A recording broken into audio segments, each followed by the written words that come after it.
आप? मामा, आपको नहीं लगता कि ये बहुत अजीब बात कर रहे हैं? मैं कोई अजीब बात नहीं कर रहा हूँ, मैं वो सच बता रहा हूँ जो आपके लिए जानना जरूरी है। ये कुंडली में जो दोष है उसके बारे में बोल रहा हूँ मैं नहीं बोल रहा हूँ, कुंडली बोल रही है। वो कुंडली ये बोल रही है कि शिवांश के लिए अगले 1 महीना बहुत भारी है। अगले 1 महीने में भी उसकी जान को खतरा हो सकता है। जितनी बार भी वो जिंदगी और मौत से लड़कर वापस आया, वो किसी और वजह से नहीं, सिर्फ उसकी कुंडली के दोष की वजह से।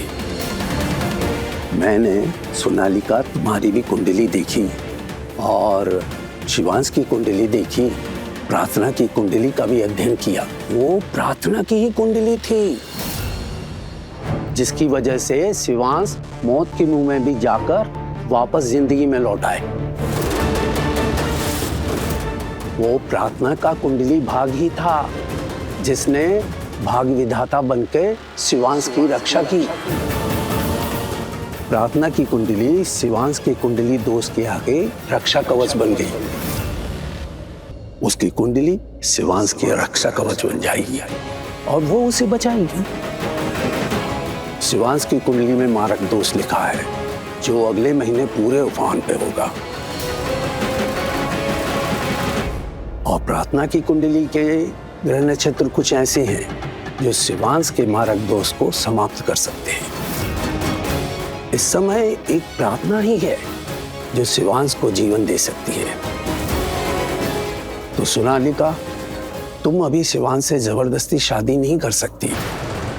अगर इस समय आपने उससे शादी करने की कोशिश की तो शिवांश का मारक दोष उसकी जान भी ले सकता है।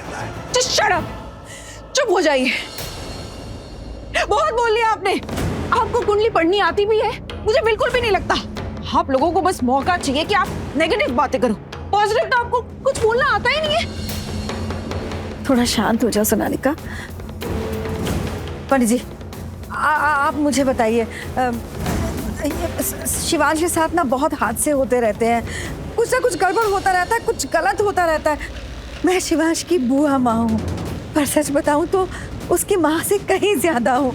मुझे अपने बच्चे की चिंता होती रहती है पंडित जी। अगर सच में आपको शिवांश की फिक्र है तो कुछ ऐसा कीजिए कि प्रार्थना यहीं इस घर में शिवांश के आसपास रहे, तो आगे उसका सब कुछ अच्छा ही होगा और उसे जीवन दान मिल जाएगा। बेटे, ये शिवांश की जिंदगी का सवाल है ना? तो नहीं बुआ माँ, ये शिवांश की जिंदगी का नहीं, पैसों का सवाल है। बस बहुत हो गया, बहुत अपमान कर लिया आपने। आप मेरे धर्म और कर्म पर सवाल नहीं उठा सकती। मैं अपना काम बहुत ईमानदारी और सच्चाई से करता हूँ। हाँ, मुझे अपनी गुरु की विद्या पर बहुत विश्वास है। मैं पैसों के लिए इस हद तक कभी नहीं गिर सकता। सही कहा। और अब मुझे जो कुछ भी पूजा पाठ करवानी है ना शिवांश के लिए, मैं आपके सीनियर पंडित से ही करवाऊंगी, आपके गुरु से ही करवाऊंगी। लेकिन आप जैसे झूठे पंडित की बातों में तो मैं बिल्कुल नहीं आऊंगी। बुआ माँ, आप क्यों टेंशन ले रही हैं? डोंट वरी, आप जानती हैं ना कि मैं शिवांश के लिए कितनी लकी हूँ, है ना?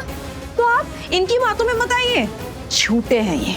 बस आप इस तरह किसी पंडित को घर बुलाकर उसका अपमान नहीं कर सकती। मैं अपने कार्य के प्रति सच्चा हूँ। अब मैं यहाँ पर एक पल भी रुकने वाला नहीं। रुकिए भी मत, जाइए, जस्ट गो।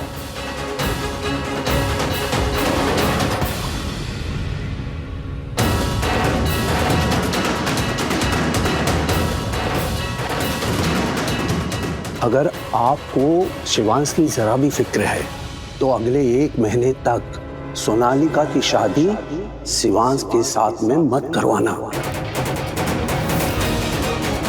नहीं तो काल आएगा और फिर उसे कोई नहीं बचा पाएगा।